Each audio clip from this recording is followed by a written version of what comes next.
नमस्कार दोस्तों, एक बार फिर से आप सभी को हमारे YouTube चैनल ज्ञान सागर में सबसे पहले माता रानी जो कोई भी आपके चरणों में लाइक एवं सब्सक्राइब समर्पित करें, उसके घर कभी सुख समृद्धि और वैभव की कमी नहीं होने देना। तो दोस्तों, एक बार की बात है, कहीं दूर एक गौत नामक एक संत रहा करते थे। इसका एक ही बेटा था। उस बेटे को वह बहुत प्यार किया करते थे। जितना वह अपने बेटे से प्यार करते थे, उतना ही उनका बेटा उनसे प्यार किया करता था। उस संत के बेटे का नाम अर्जुन था। एक दिन की बात है, वह शांत भगवान की पूजा कर रहे थे, तभी उन्हें पता चला कि उनका बेटा अब इस दुनिया में नहीं रहा।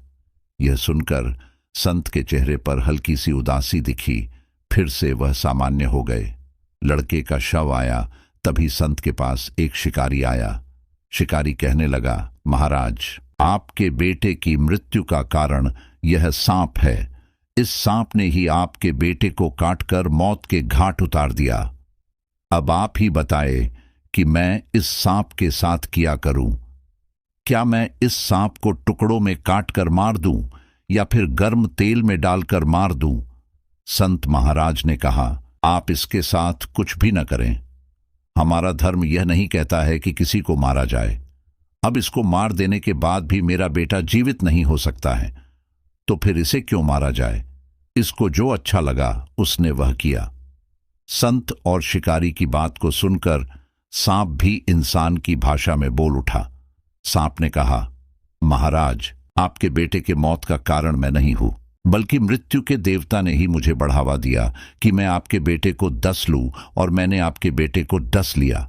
अभी इसकी बात हो ही रही थी, तभी मृत्यु देवता भी वहां आ गया।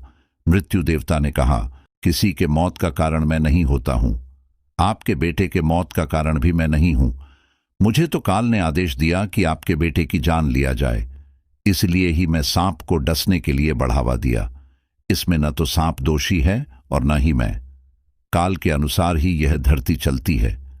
काल जो चाहता है वह ही होता है। हम सब काल के अनुसार काम करते हैं। मृत्यु के देवता संत, शिकारी और सांप को बता रहे थे। अभी तक ये खुद को सही बता ही रहे थे, तभी वहां पर काल भी आ गया।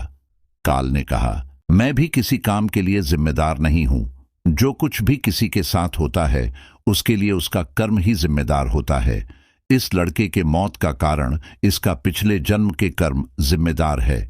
जो भी जैसा कर्म करता है, उसका वैसा ही जन्म और मृत्यु मिलता है। इस कहानी से हमें ज्ञान मिलता है कि हमें हमेशा अच्छा कर्म करना चाहिए। कर्म ही हमारे सामने फल के रूप मिलता है। अगर किसी काम को करके हम किसी को दुख देते हैं, तो कोई ऐसा भी होगा जो कुछ ऐसा काम करेगा जिससे हमें दुख होगा।